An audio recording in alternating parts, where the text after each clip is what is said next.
안녕하세요. 저는 딸 하나를 둔 50대 엄마입니다. 인생을 살다 보면 도무지 설명할 수 없는 순간들이 찾아오곤 하죠. 저 역시 몇 해 전 제 삶을 송두리째 바꿔놓은 일을 겪었습니다. 그때의 경험은 아직도 제 마음속 깊이 남아있고 오늘은 그 이야기를 나누고 싶습니다. 조금 길어질지도 모르지만 끝까지 들으신다면 여러분도 제게 찾아왔던 그 신기하면서도 따뜻한 기적을 함께 느끼실 수 있을 거라 생각합니다. 저는 시골에서 태어나 농사짓는 부모님 밑에서 3남매 중 둘째로 자랐습니다. 장녀인 언니와 막내 남동생 사이에 끼어 있다 보니 어려서부터 양보는 당연한 듯 제 몫이었습니다. 어쩌다 밥상에 생선이라도 올라오면 남동생이 먼저 좋은 부위를 집어들었고 그 다음은 언니였습니다. 그러다 보면 저는 다 먹고 남은 부위만 먹곤 했어요. 모든 게 다 이런 식이었습니다. 그렇다고 부모님이 저를 미워하신 건 아니었어요. 다만 가진 게 많지 않은 집안에서 장녀와 장남은 챙겨야 한다는 그 시절의 분위기 속에서 둘째인 저는 늘 한 발 물러서야 했습니다. 공부도 마찬가지였습니다. 언니는 공부를 잘해 학교에서 늘 상을 받아왔고 남동생은 집안의 기둥이라며 부모님이 학업을 이어가게 하셨습니다. 하지만 저는 중학교를 졸업하고는 더 이상 배움의 길을 꿈꿀 수 없었습니다. 마음 같아서는 고등학교에 진학해 친구들과 더 웃고 떠들며 공부도 하고 싶었지만 결국 부모님을 도와 밭일을 하는 게 제 역할이었습니다. 그리고 그때 저는 한 가지 다짐했습니다. 나중에 가정을 꾸려 아이를 낳으면 그 아이만큼은 하고 싶은 걸 마음껏 하게 해주겠다고. 공부도 꿈도 끝까지 밀어주겠다고 말이죠. 시간은 흘러 저도 어느새 성인이 되었고 막내 동생 창호가 대학 입학을 앞두던 무렵이었습니다. 그즈음 아버지께서 갑작스럽게 쓰러지셨습니다. 몇 달간 병원 신세를 지셨지만 결국 병세가 나아지지 못하고 세상을 떠나셨습니다. 농사일로 늘 고단하게 사셨던 아버지였기에 안타까움이 컸지만 남겨진 가족에게는 그 슬픔을 오래 붙잡을 겨를조차 없었습니다. 곧 다가올 동생의 대학 등록금을 마련해야 했기 때문이었죠. 언니는 이미 결혼에 출가한 몸이라 친정동생의 학비를 책임지기에는 어려움이 있었습니다. 결국 엄마는 고민 끝에 집안의 유일한 재산이었던 작은 밭을 팔아 등록금을 마련하셨습니다. 그날 밤 저는 저녁상을 치우다 말고 엄마의 얼굴을 가만히 바라봤습니다. 깊게 팬 주름과 한숨, 그리고 알게 모르게 떨리던 손. 그걸 보자 엄마가 어떤 고민을 하는지 알 것 같았어요. 엄마 괜찮아요? 그나마 있던 밭 팔아버려서 아쉬우시죠? 미애 네 말대로 아쉽기는 하다만 그래도 어쩌겠니. 네 동생 창호 공부는 시켜야지. 근데 저 밭 팔아도 큰 돈은 아니야. 등록금 내고 나면 남는 것도 별로 없는데 앞으로가 걱정이구나. 사실 저는 그때 남동생이 서울로 가면 저도 따라가서 같이 살며 돈을 벌 생각을 하고 있었습니다. 시골에는 일자리도 별로 없는 데다 돈도 많이 벌 수 없을 것 같았거든요. 그래서 엄마께 제 생각을 말씀드렸죠. 그래서 제가 생각을 좀 해봤어요. 엄마가 서울에 방 보증금만 마련해 주시면 제가 창호랑 같이 살면서 학교 뒷바라지 할게요. 취직해서 돈 벌어서 생활비랑 등록금도 제가 도와볼게요. 뭐? 서울도 한 번 안 가본 애가 무슨 소리냐? 아, 설아서 창호는 하숙집 알아보면 된다. 엄마, 하숙집도 많이 비싸대요. 반값만 해도 감당이 안 된다고 하더라고요. 앞으로 창호가 공부하려면 밑으로 들어갈 돈이 얼마나 많이 들어가겠어요. 우리 이제 농사 지을 땅도 없잖아요. 차라리 제가 서울 가서 창호랑 같이 살면서 돈 버는 게 나아요. 서울은 일자리도 많다잖아요. 그러니까 엄마, 보증금만 어떻게든 마련해 주시면 안 될까요? 엄마는 한동안 대답을 하지 못했습니다. 방 안에는 침묵만이 흘렀죠. 그리고 마침내 엄마는 깊은 한숨을 내쉬며 제 손을 꼭 잡으셨습니다. 그래, 알았다. 보증금은 내가 어떻게든 마련해 보마. 저는 엄마를 설득한 끝에 대학에 합격한 남동생과 함께 서울로 올라가 월세 단칸방 생활을 시작했습니다. 동생은 학교를 다녔고 저는 엄마한테 약속한 대로 일하면서 동생 뒷바라지를 했어요. 제가 취직한 곳은 서울 변두리에 있는 한 제빵 공장이었습니다. 매일 새벽에 일어나 동생과 제 도시락을 싸고 버스를 타고 공장으로 향해 저녁까지 일하고 가끔 야근도 자처하면서 돈을 벌었습니다. 그리고 그 돈을 아껴가며 살림을 하고 월세도 해결할 수 있었어요. 그리고 아주 조금이었지만 저축도 할 수 있었습니다. 서울 생활은 힘들었지만 그래도 통장에 쌓여가는 돈을 볼 때면 뿌듯함을 느끼기도 했습니다. 낯설기만 했던 서울에 적응했을 때쯤이었어요. 점심시간에 동료들과 함께 도시락을 먹고 있는데 친한 언니가 제게 말했습니다. 미애야, 혹시 너 만나는 사람 없으면 나 아는 사람 소개받아 볼래? 동생 뒷바라지 하려고 돈 벌기도 바쁜데 연애는 무슨... 언니, 말은 고맙지만 저 아직 연애할 생각이 없어서요.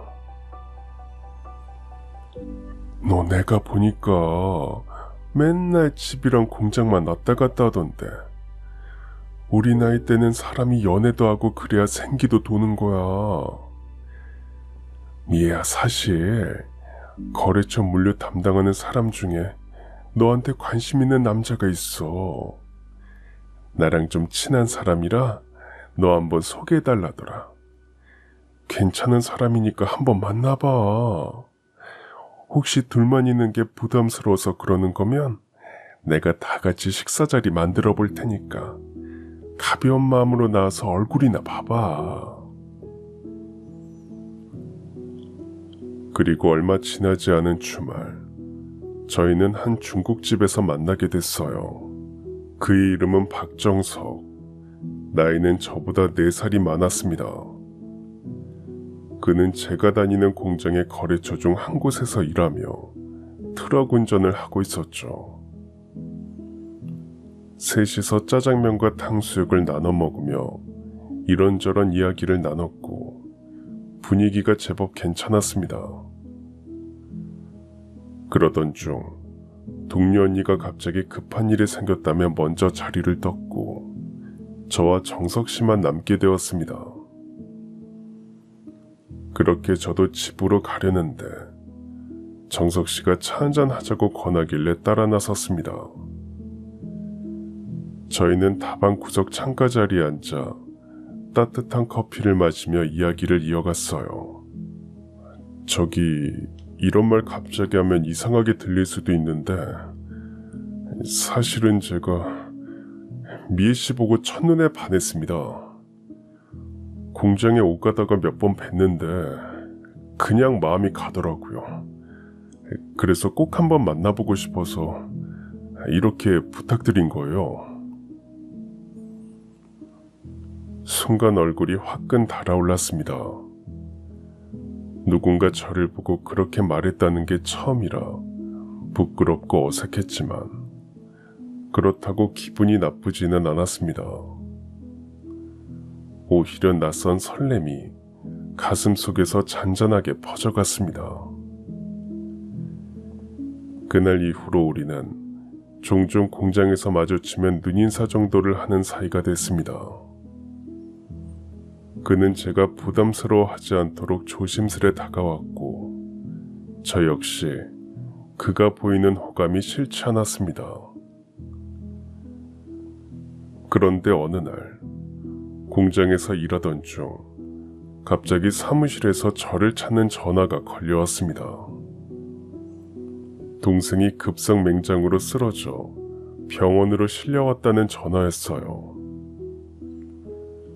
보호자가 동의해야 바로 수술에 들어갈 수 있는데 저는 순간 머리가 새하얘지며 다리에 힘이 풀렸습니다.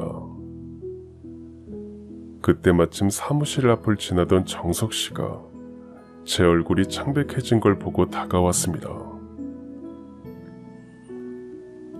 미애 씨, 무슨 일이에요?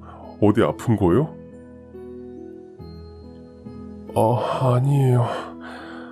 그게 동생이 지금 병원에 있는데 수술을 해야 한대요. 어떡하죠, 정석 씨? 저 지금 당장 가봐야 하는데. 어디 병원이요? 제가 차 가져왔으니까 같이 가요. 얼른 갑시다. 저는 제대로 판단할 틈도 없이 그의 손에 이끌려 나갔고 곧바로 그가 모는 트럭에 올라 병원으로 향했습니다. 덕분에 늦지 않게 도착할 수 있었고 동생도 무사히 수술대에 오를 수 있었습니다. 시간이 흘러 수술이 잘 끝났다는 소식을 듣자 그제야 긴장이 풀려 안도의 한숨을 내쉴 수 있었어요. 그때 옆에 있던 정석 씨가 제게 따뜻한 차를 내밀었습니다. 미애 씨, 이거 좀 드세요. 많이 놀라셨죠? 따뜻한 거 마시면 진정될 거예요. 정석 씨, 오늘 정말 고마워요. 근데 괜찮으세요? 회사 다시 들어가셔야 하는 거 아니에요? 괜찮아요. 오늘 배송은 미애 씨 회사가 마지막이었어요. 동생분 수술도 잘 됐으니 너무 걱정 마요. 정석 씨는 그렇게 제 곁에서 한참이나 자리를 지켜주었습니다. 낯설지만 든든한 기댈 곳이 생긴 기분이었고 그가 제 손을 꼭 잡아줄 때 느껴진 따뜻함은 그 어떤 말보다 큰 위로가 되었습니다.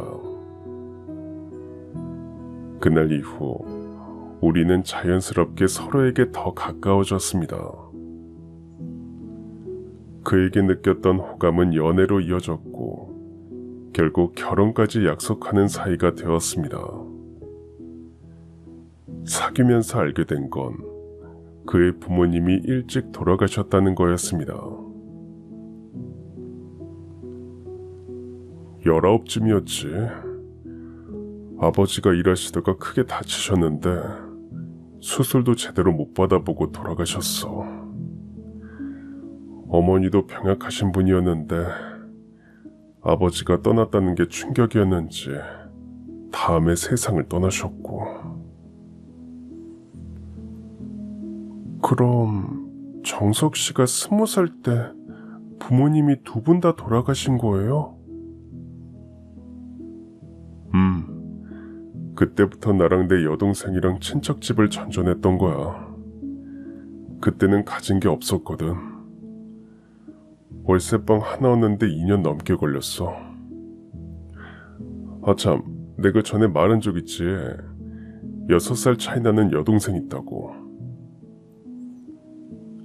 네, 기억나요. 일찍 결혼했다고 했죠? 뭐가 그렇게 급한지 일찍 결혼해버렸어. 근데 그 마음이 이해 안 가는 것도 아니야. 아무래도 제대로 된 가정을 꾸리고 싶었던 것 같아. 그럼 정석 씨는요? 정석 씨는 꿈 같은 거 없었어요? 먹고 살기도 바쁜데 꿈 같은 거는 생각해 본 적이 없는데.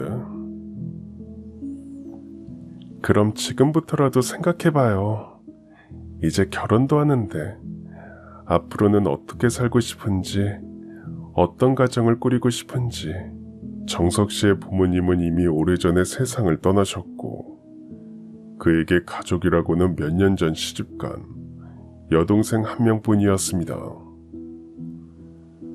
정석 씨는 부모를 대신해 동생을 돌보며 든든한 울타리 역할을 해주었고 여동생이 결혼할 때도 기죽지 않게 혼수며 예단까지 정성껏 챙겨주었다고 했습니다. 결혼 준비 과정에서 그의 여동생을 처음 제대로 만나 인사를 하던 날, 그녀가 제 손을 꼭 잡으며 말했습니다. 저희 오빠랑 결혼해 주셔서 정말 감사해요. 부모님도 안 계시고 오빠는 결혼도 미루고 저만 챙기면서 지금까지 살아왔거든요. 그게 늘 마음에 걸리고 미안했는데 이렇게 좋은 분을 만나 결혼하게 돼서 제가 다 안심이 돼요. 아니에요. 정석 씨한테는 제가 더 고마운 게 많아요. 그리고 아가씨도 이렇게 저희 결혼 축하해 주셔서 감사해요. 앞으로 제가 잘할게요. 언니, 저희 오빠 잘 부탁드려요. 오빠는 속도 깊고 성실한 사람이에요. 같이 사시다 보면 아실 거예요. 저 역시 남동생을 돌보며 일만 하다 보니 또래보다 늦은 나이에 하는 결혼이었습니다. 그래서 저희 가족도 이제는 네 인생을 살아야지 하며 금세 허락을 해주었습니다. 저희는 작은 예식장을 빌려 소박하게 결혼식을 올렸습니다. 화려하진 않았지만 서로의 눈빛만으로도 충분히 벅찬 날이었습니다. 결혼 후에는 정석 씨가 원래 살고 있던 집에서 신혼 살림을 시작했습니다. 허름했지만 따뜻했고 작은 살림살이를 하나하나 채워가는 재미도 있었습니다. 저는 결혼과 함께 공장 일을 그만두고 집안 살림에 전념했습니다. 정석 씨는 원래 하던 물류 배송 일을 접고 택시 운전을 시작했고요. 많이 벌지는 못했어도 성실하게 일하며 하루하루를 함께 보냈습니다. 그리고 몇 년 후 기다리던 딸아이가 태어났습니다. 아이가 태어난 순간 세상이 다르게 보이더라고요. 남편은 딸아이를 품에 안은 채 눈시울을 붉히며 더 열심히 살아야겠다고 했죠. 그 뒤로 몇 년 동안 남편은 돈을 더 모아야 한다며 밤늦게까지 야간 운전을 하는 날도 많아졌습니다. 피곤해 절어 들어오면서도 딸아이 얼굴만 보면 미소를 잃지 않았습니다.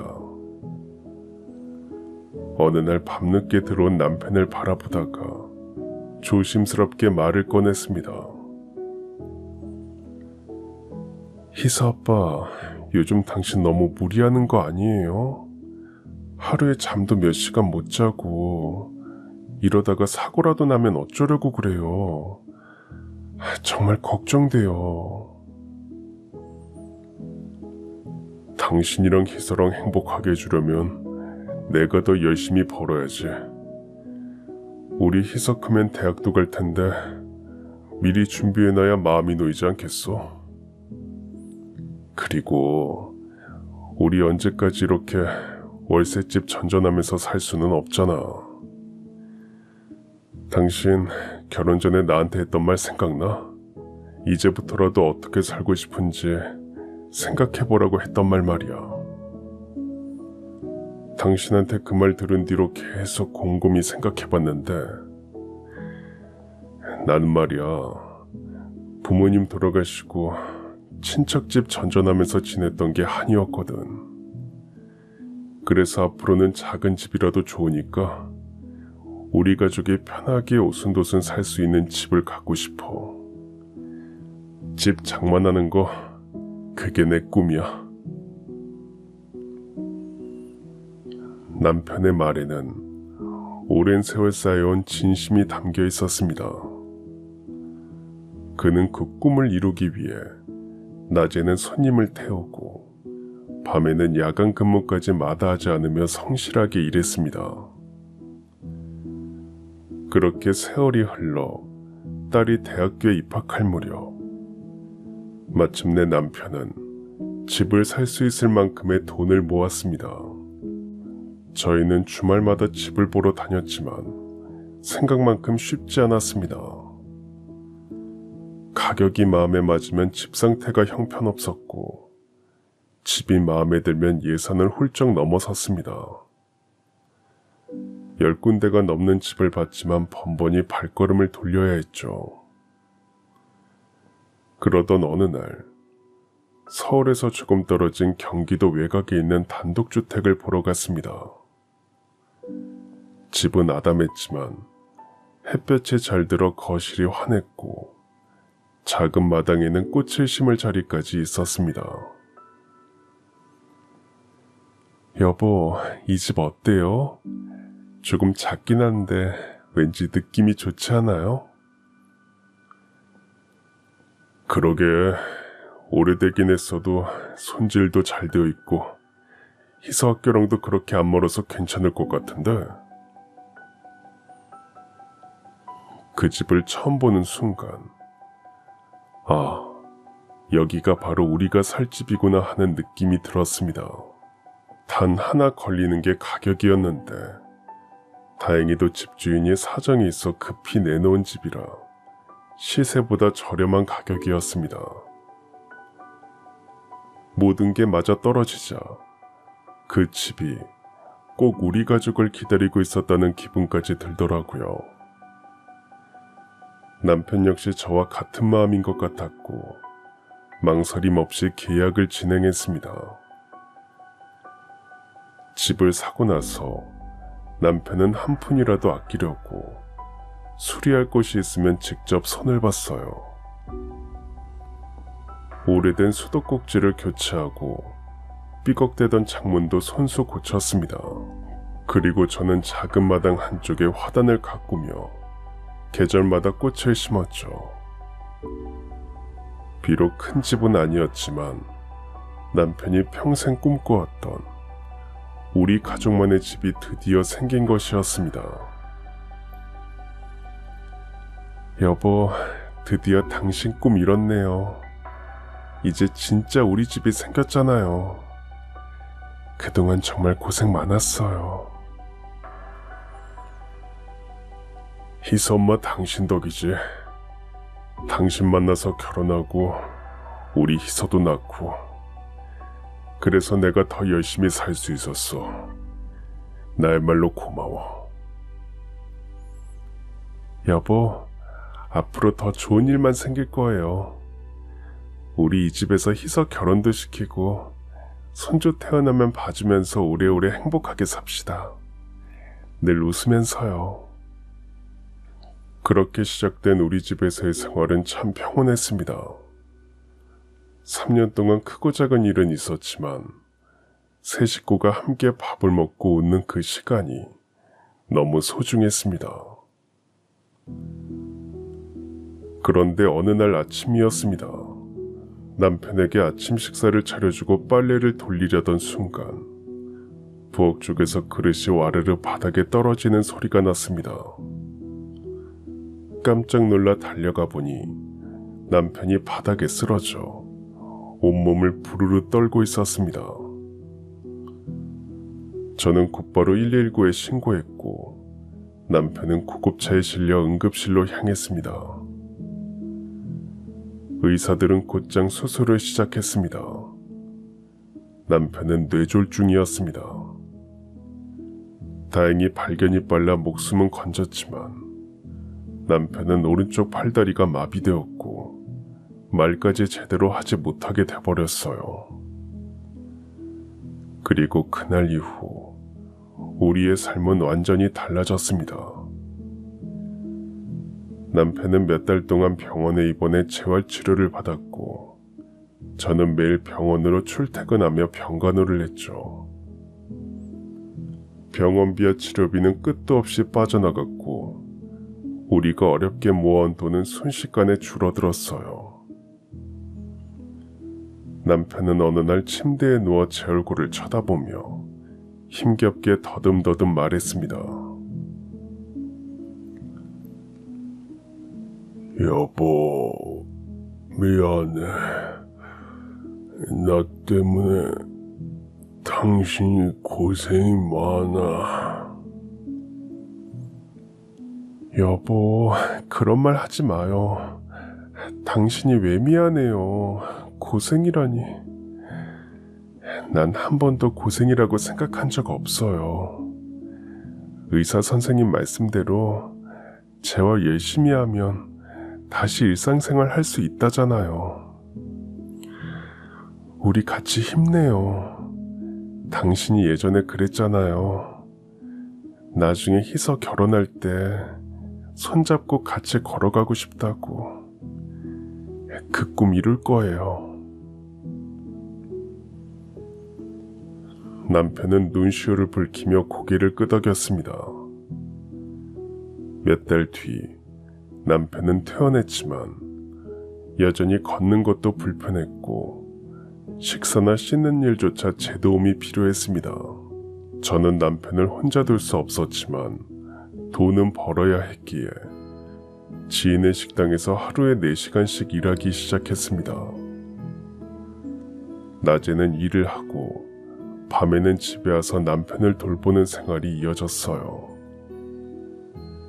하지만 약값과 재활치료에 들어가는 돈은 제가 버는 것보다 훨씬 많이 필요했고 가족들에게 돈을 빌리는 것도 모자라 결국 대출까지 받아야 했습니다. 그리고 하루는 딸이 남편 옆에서 몸을 닦아주고 있는 저를 불렀습니다. 엄마, 나 한 학기 휴학하려고. 휴학? 갑자기 왜? 혹시 돈 때문에 그래? 등록금은 엄마가 어떻게든 마련해 볼게. 아니야, 엄마. 이번에 장학금 받아보려고 했는데 놓쳤어. 미안해. 그리고 솔직히 지금 우리 집 사정에 나도 공부만 하고 있을 수만은 없잖아. 한 학기 과외랑 이런저런 아르바이트해서 다음 학기 등록금은 내가 마련해 볼게. 그러니까 엄마는 신경 쓰지 마. 휴학 한번 한다고 큰일 나는 것도 아니고. 딸이 그렇게 말하는데 가슴이 아팠습니다. 그리고 한편으로는 남편 치료비에 딸 등록금을 어떻게 해야 하나 걱정이었는데 휴학을 한다고 하니 한시름 덜었다는 생각도 들었죠. 그런데 이 사실을 남편이 들은 듯 했습니다. 그날 저녁 남편이 제게 말하더군요. 여보, 희서 휴학한대? 당신 아까 들었어요? 한 학기 쉬고 싶다고 하네. 그거 다 나 때문이지. 내가 이렇게 돼서 희서 등록금도 못 내주고. 나는 당신이랑 희서한테 이제 짐밖에 안 되네. 아니에요. 그게 왜 당신 때문이에요? 왜 그런 생각을 해요? 남편은 시간이 지날수록 스스로를 짐이라고 생각하며 자책에 빠졌습니다. 그러다 보니 남편의 상태도 더욱 악화되었어요. 말은 점점 더 흐릿해졌고 식사조차 삼키기 어려워져 기력이 눈에 띄게 쇠갔습니다. 근육이 빠져 제대로 앉아있는 것도 힘들어 보였어요. 마치 삶의 불꽃이 점점 사그라드는 것 같았죠. 저는 매일 남편 곁을 지키며 돌봤지만 마음 한구석에서는 남편을 잃을 것 같은 두려움이 커졌습니다. 그리고 쓰러진 지 꼭 3년이 되던 어느 새벽, 남편은 제 곁에서 아주 조용히 숨을 거두었습니다. 남편이 세상을 떠난 뒤 제게 남은 것은 끝없이 쌓인 빚과 저희가 어렵게 구한 집 한 채뿐이었습니다. 아픈 몸이어도 남편이 옆에 있는 것만으로도 든든했었는데 이제 그마저 사라졌다는 사실에 가슴이 무너지는 듯한 상실감을 느꼈어요. 장례식을 마치자마자 저는 몸과 마음이 모두 지쳐 알아눕고 말았죠. 그때 저를 간호한 건 외동딸 희서였습니다. 엄마, 내가 죽 좀 만들어 와봤어. 이거 드시고 약도 같이 먹어요. 지금은 생각이 없네. 입맛도 없고. 이따가 엄마가 알아서 먹을게. 엄마, 아까 아침에도 그렇게 말하고 한 숟가락도 안 드셨잖아요. 지금 몇 끼를 굶은 건지 알아? 이러다 엄마까지 쓰러지면 어떡해. 나 무섭단 말이야. 엄마, 한 숟가락이라도 먹어봐, 응?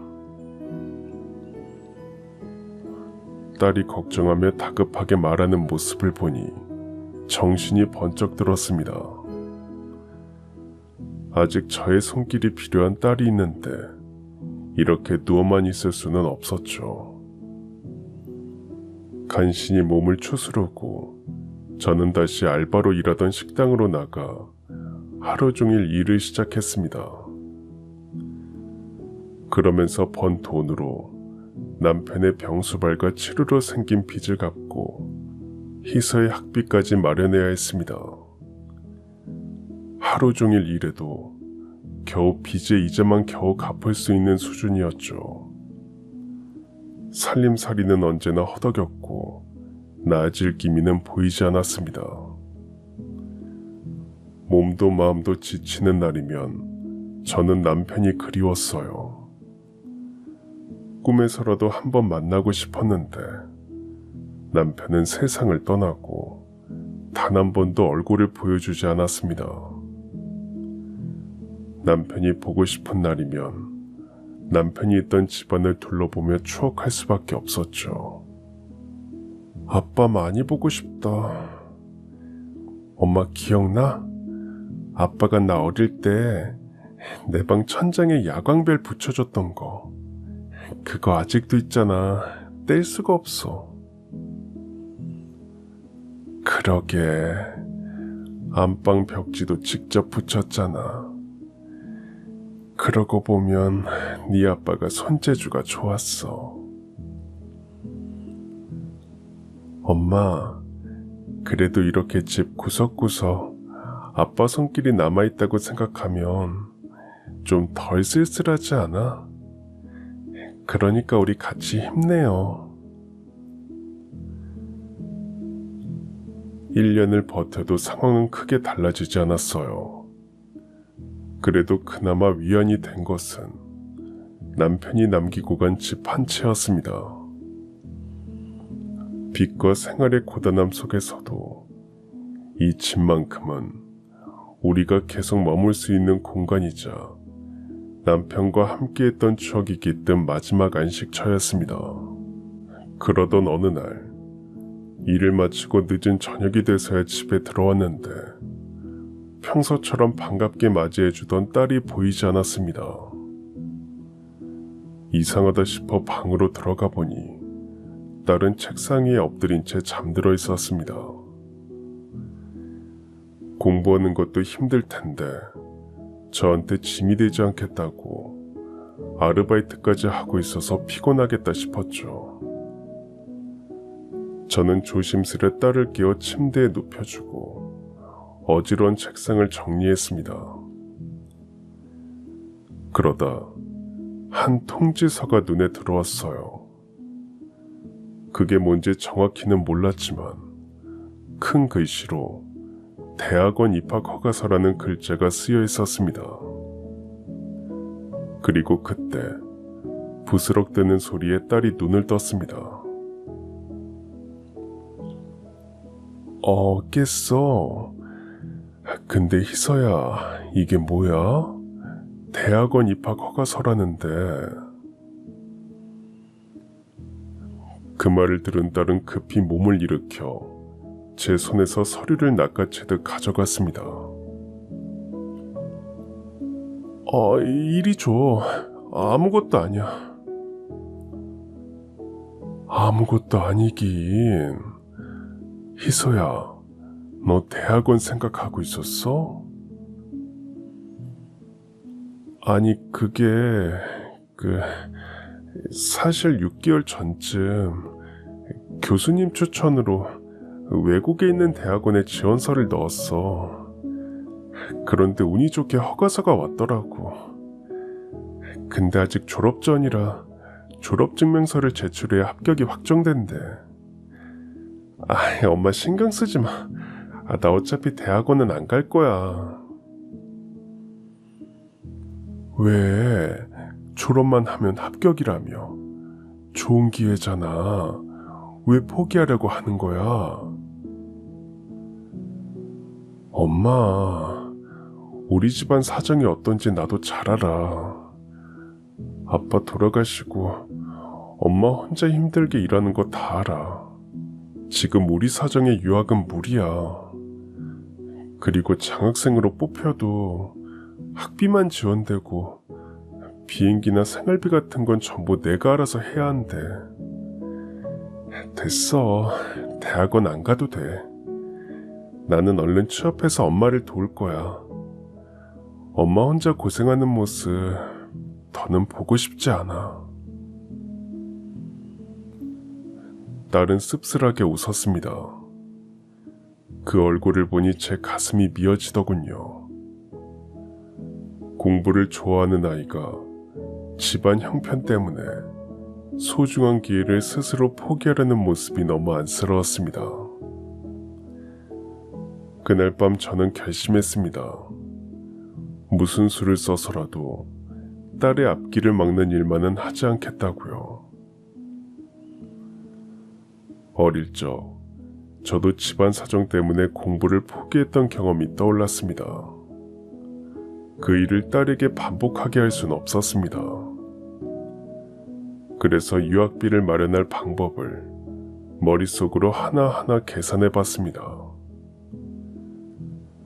생각나는 사람은 남동생뿐이었지만 남편이 아플 때 이미 돈을 많이 빌려 쓰기도 했고 남동생의 자식들도 이제 대학 입학을 앞두고 있어 도움을 청하기 어려웠습니다.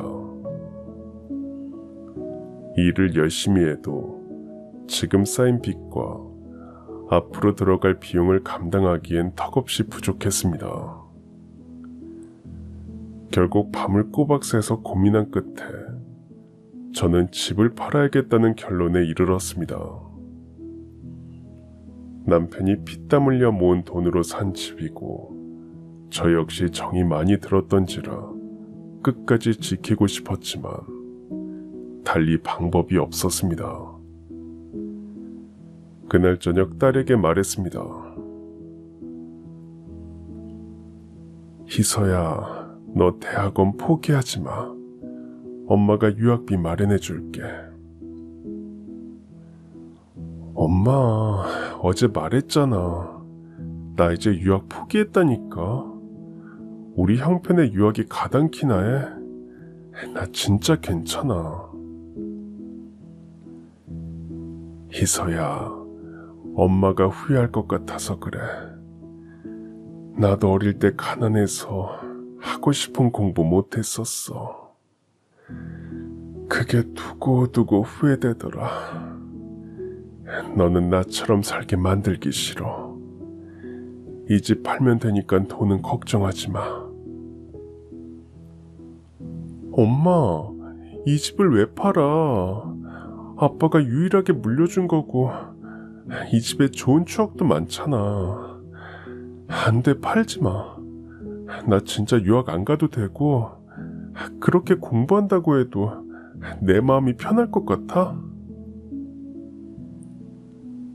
희서야, 집은 나중에라도 찾을 수 있지만 네 유학은 지금 이 기회가 아니면 어떻게 될지 모르지 않니? 엄마 말 들어. 딸은 계속 말렸지만 저는 이미 마음을 굳혔습니다. 날이 밝으면 부동산에 집을 내놓으러 가야겠다고 생각하며 잠자리에 들었죠.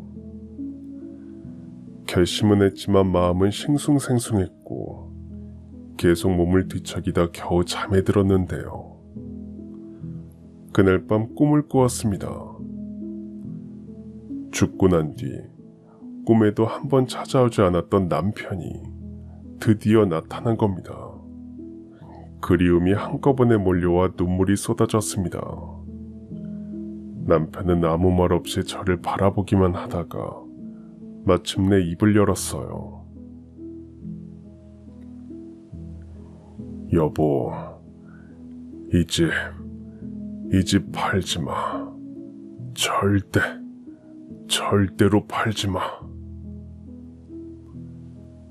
희서 아빠, 우리 희서가 외국 대학원 합격했대요. 그런데 돈이 없어서 그 좋은 기회를 포기하겠대요. 다른 이유가 아니라 돈 때문인데 내가 어떻게 가만히 있을 수 있어요. 딸이 하고 싶은 걸 해주고 싶은 마음 당신도 알 거 아니에요.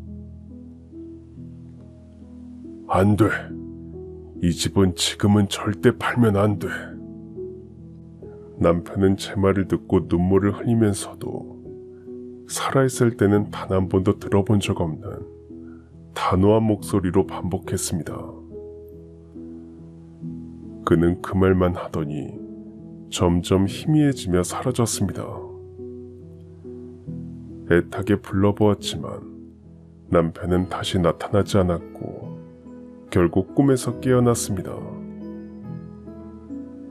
제 옆에는 언제 온 건지 딸이 앉아 있었습니다. 엄마, 정신 좀 들어? 어디 아픈 거야? 나쁜 꿈이라도 꿨어? 희서야, 그게 말이야. 꿈에 네 아빠가 나왔어. 근데 너희 아빠가 막 울면서 이 집 절대 팔지 말라고 하는 거야. 지금은 팔면 안 된다고. 내가 우리 희서 유학 보내려면 그 방법밖에 없다고 하는데도 안 된대. 지금은 절대 안 된대. 그렇게 말하고 사라졌어.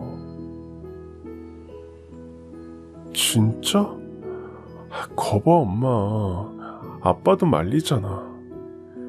아무리 생각해봐도 이 집을 파는 건 아닌 것 같아. 나 진짜 유학 안 가도 괜찮아. 진심이야. 아빠까지 꿈에 나와서 말리는데 우리 이 집 팔지 말자. 딸도 그렇게 말했고 게다가 남편까지 꿈속에서 집을 팔지 말라고 말리니 제 마음도 흔들릴 수밖에 없었습니다. 그리고 저는 남편이 이 집을 장만하려고 얼마나 고생했는지 그 땀과 노력의 무게를 누구보다 잘 알고 있었어요. 그래서 이 집을 다른 사람 손에 넘긴다면 저도 편히 눈을 감지 못할 것 같더라고요. 결국 집을 팔기로 했던 제 결심은 없던 일이 되고 말았습니다. 그로부터 한 달 뒤, 쉬는 날이어서 밀려있던 집안일을 하나하나 처리하고 있었습니다. 청소도 하고 빨래도 하고 화단도 보살피며 소소한 일들을 하고 있던 그때였습니다. 초인종 소리가 울려 문을 열자 밖에는 멀끔하게 양복을 차려입은 난생 처음 보는 남자가 서 있었습니다. 저기 실례합니다. 안녕하세요. 혹시 이 집 주인 되시나요? 갑작스러우시겠지만 혹시 이 집 파실 생각은 없으신가 해서요. 갑작스런 제안에 저는 순간 경계심을 느꼈습니다. 갑자기 와서 집을 팔라니 아무래도 수상했습니다. 남자는 그러한 경계심을 눈치챘는지 종이 한 장을 내밀었습니다. 제 명함이에요. 한세훈 변호사라고 합니다. 명함 속에는 한세훈이라는 이름과 함께 한 로펌에 대표 변호사라는 직함이 적혀 있었습니다. 변호사라고요? 그런데 왜 갑자기 찾아와서 집을 팔라고 하시는 거예요? 갑작스러우실 거라는 건 잘 압니다. 사실 제가 어릴 적 이 집에서 살았었습니다. 혹시 이 사진 한번 봐주시겠어요?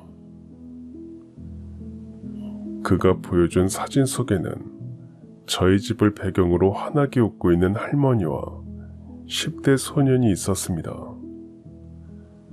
사진 속 소년이 바로 이 남자라는 걸 직감할 수 있었습니다. 사진 속 소년과 할머니의 모습, 그리고 남자의 표정에서 진정성이 느껴졌어요. 그가 단순히 집을 사려는 게 아니라 이 집과 깊은 인연이 있을 거라는 게 전해졌죠. 그리고 그 변호사가 왜 집을 사려는지도 궁금해졌습니다. 일단 들어오세요. 차 한잔 드시면서 얘기해요. 그는 들어오자마자 마당부터 시작해서 천천히 집안을 살피며 곳곳을 바라보았습니다. 그리고 옛 기억을 떠올리는 듯 했죠. 이쪽으로 앉으세요. 그러니까 이 집이 원래 변호사님 할머니께서 살던 집이란 말씀이시죠? 네, 맞습니다. 저도 어렸을 때부터 할머니랑 살았던 집이기도 하고요. 변호사님이 왜 이 집을 사려는지 이야기는 들어봐야 할 것 같은데 무슨 사연이 있는 건지요? 이 집은 저희 아버지가 돌아가시기 전에 할머니께 선물로 사드린 집이라고 들었습니다. 그리고 저희 부모님은 사고로 일찍 돌아가셨죠. 혼자가 된 저를 할머니께서 어릴 때부터 정성껏 키워주셨습니다. 할머니는 저를 맡은 순간부터 늦은 나이에도 계속 일을 하셨어요. 할머니께서 참 대단하시네요. 손자 변호사까지 만들고요. 네, 맞아요. 제가 가장 존경하는 분이기도 합니다.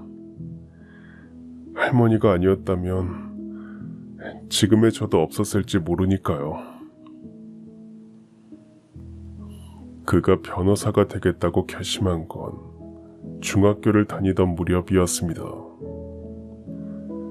같은 반 친구가 다른 학생에게 괴롭힘 당하는 걸 우연히 보고 그냥 지나치지 못해 휘말리게 됐고, 이때 친구를 괴롭히던 학생을 밀쳤는데 다치게 된 거죠.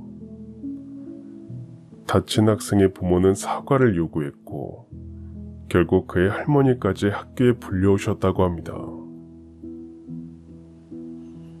세상에, 적반하장도 유분수지.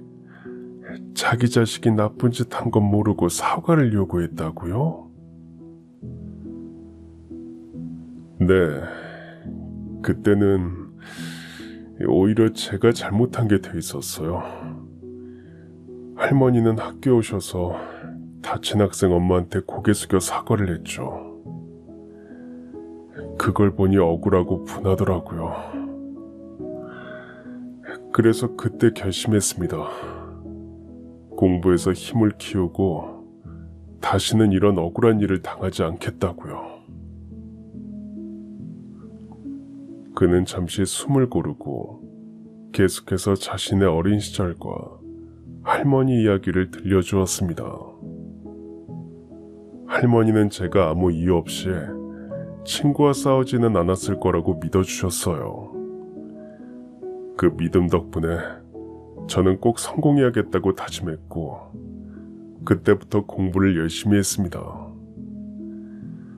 덕분에 서울에 있는 명문대 법학과에 합격할 수 있었죠. 그 뒤로도 할머니는 늘 제 뒷바라지를 해주셨어요. 할머니께서 나이도 많으신데 정말 고생이 많으셨겠네요. 네, 그래서 저는 1분 1초도 아껴가며 공부했고 사법시험에도 단번에 합격했습니다. 그리고 시험에 합격한 기쁨으로 고향에 내려왔는데 그때 알았어요. 제 학비 마련하려고 할머니께서 이 집을 팔았다는 걸요. 합격하고 내려온 날 그의 할머니는 버스 정류장으로 손자를 마중 나와 있었다고 합니다. 할머니는 손자를 작은 단칸방으로 데리고 갔고 그제야 집을 팔아 학비 마련했다는 걸 알려주셨다고 해요. 손자가 알면 시험 전 마음이 흔들릴까봐 그 사실을 말씀하지 않으셨다고 합니다. 그리고 그 집이 바로 몇 년 뒤 저희 부부가 사게 된 집이었고요. 저 때문에 집을 팔아버린 걸 알게 되고 저는 할머니한테 약속했어요. 할머니와 제가 함께한 추억이 있는 이 집을 다시 되찾아 주겠다고요.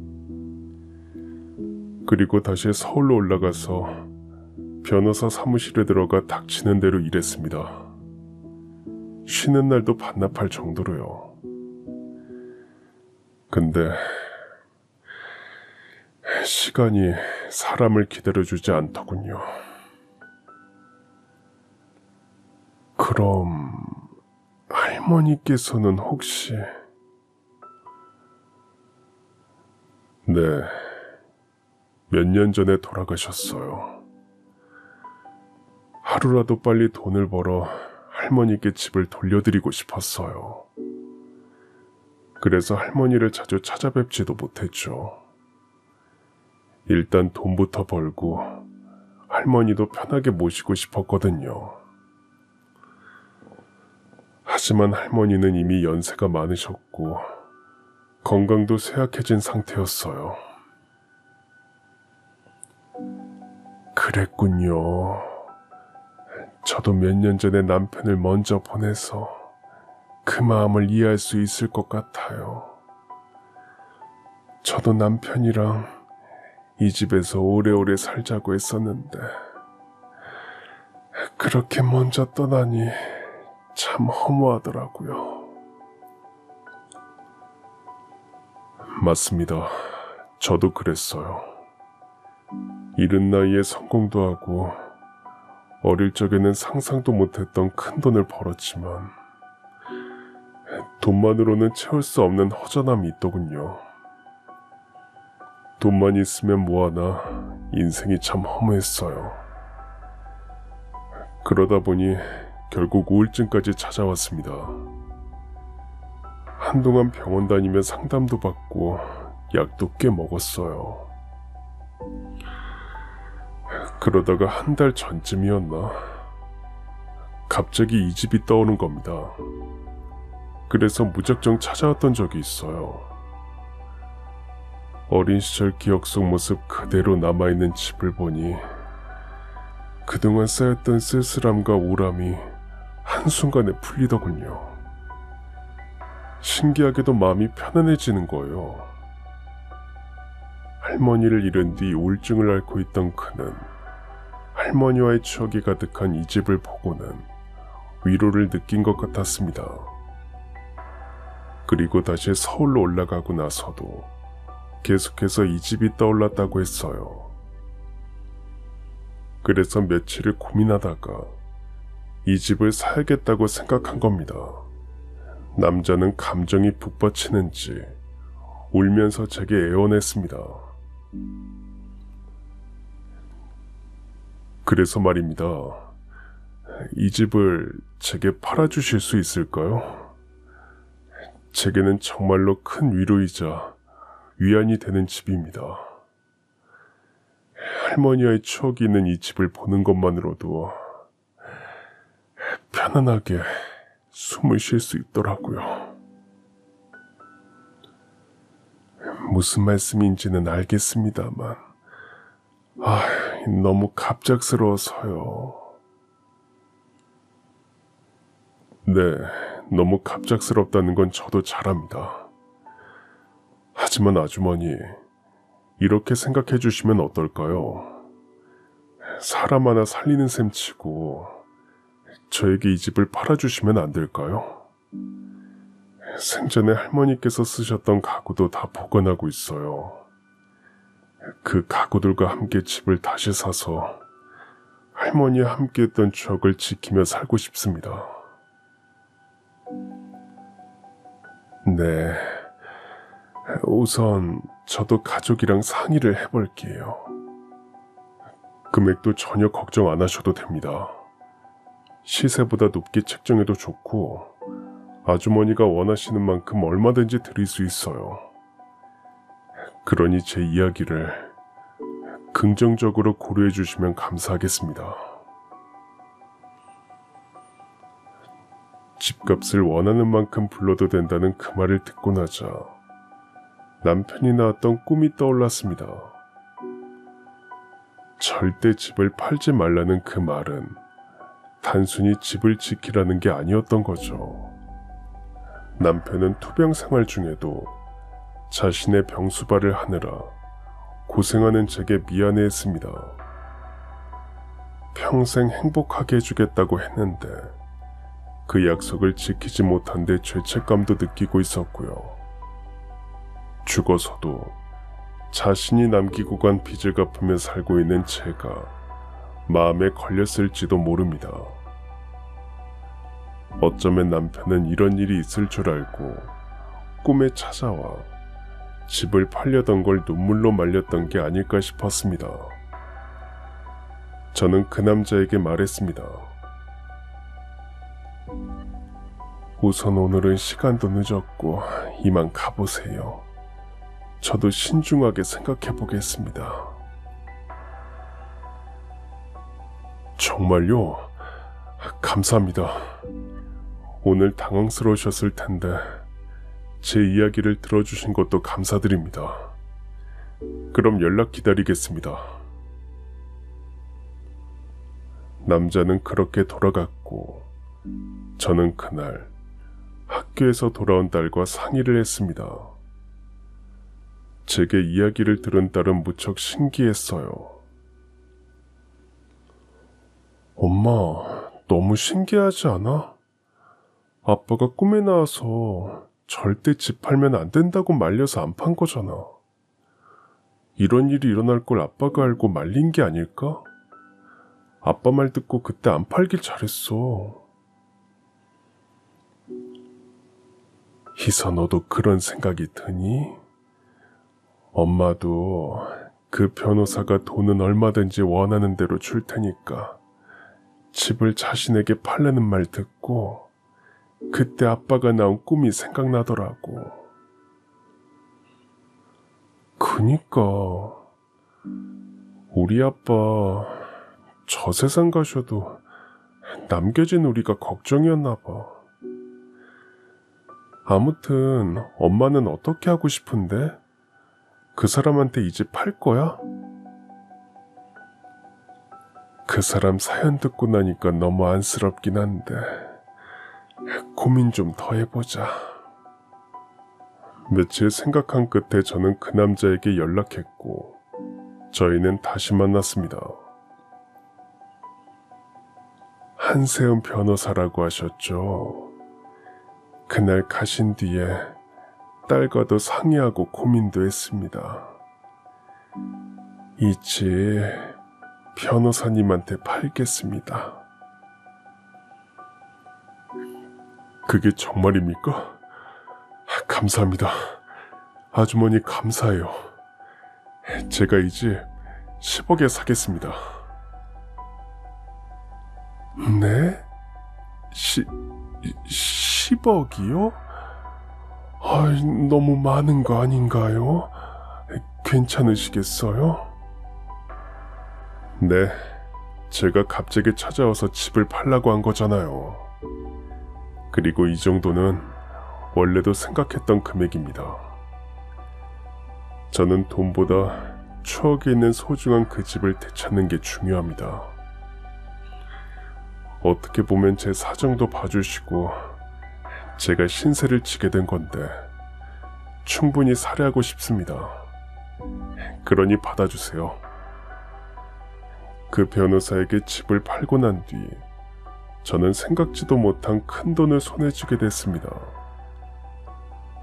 그 돈으로 남아있던 빚도 모두 갚았고 서울 근교에 더 넓고 깨끗한 새 집을 마련해 이사했습니다. 저희가 이사를 가고 며칠 뒤 한세연 변호사가 그 집으로 들어왔습니다. 이삿날 남편과의 추억이 있는 집을 떠나면서도 마음이 아프지 않았던 건 이 집을 다시 진심으로 아껴줄 사람이 나타났기 때문이었죠. 그리고 가장 기뻤던 건 딸이 돈 걱정 없이 공부할 수 있게 됐다는 사실이었습니다. 희선은 대학교 졸업식을 마친 뒤 미국에 있는 대학원에 가기 위해 유학길에 올랐습니다. 공항에서 딸은 제게 말했어요. 엄마 고마워. 나 미국 가서 진짜 공부 열심히 할게. 고맙기는 이거 다 네 아빠가 보내주는 거야. 아빠한테 감사해야지. 그럼 아빠한테도 고맙지. 근데 엄마 혼자 지내는 거 괜찮겠어? 나는 괜찮으니까 마음 놓고 다녀와. 딸은 눈물을 훔치며 저를 꼭 안아줬습니다. 딸을 발에다 주고 저는 혼자 집으로 돌아왔어요. 그리고 제 방 한쪽에 있는 남편의 사진을 바라보며 말했습니다. 여보, 우리 희서 방금 미국 가는 비행기 탔어요. 그리고 예전에 살던 집보다 좋은 곳으로 이사도 했고요. 당신 말대로 집을 지켰더니 이렇게 길이 열렸네요. 고마워요. 남편이 꿈에서 말하던 이 집을 지켜야 한다는 뜻도 결국은 가족과 소중한 사람들의 행복을 지키라는 뜻이 아니었을까 하는 생각이 들었어요. 그 일이 있고 난 뒤 저는 매일을 조금 더 감사하게 살아가게 되었습니다. 남편은 떠났지만 그의 사랑과 꿈, 그리고 남편과의 추억은 여전히 살아있었고, 딸 희선은 마음껏 공부하며 자신의 길을 걷고 있죠. 그리고 그 집, 남편과 함께했던 추억이 깃든 그 집은 이제 또 다른 사람의 손에서 새로운 이야기를 이어가고 있었습니다. 저 역시 이사한 집에서 새로운 삶을 시작하며 그동안 겪었던 고난과 슬픔, 그리고 기적 같은 순간들을 마음 깊이 간직하며 살아가고 있습니다. 인생은 때때로 우리가 예상하지 못한 방식으로 우리에게 선물을 줍니다. 저에게 찾아온 그 기적은 사랑과 믿음, 그리고 포기하지 않는 마음이 만들어낸 것이었습니다. 여러분도 혹시 눈에 보이지 않는 힘이 여러분의 삶을 지켜주고 있다는 것을 느낀 적 있으신가요? 저는 그날 이후로 삶 속에 숨어있는 작은 기적들을 더 세심하게 바라보고 감사하며 살아가고 있습니다. 그럼 지금까지 사연 들어주셔서 감사합니다. 사연이 재밌으셨다면 구독과 좋아요 부탁드려요. 감사합니다. 안녕히 계세요.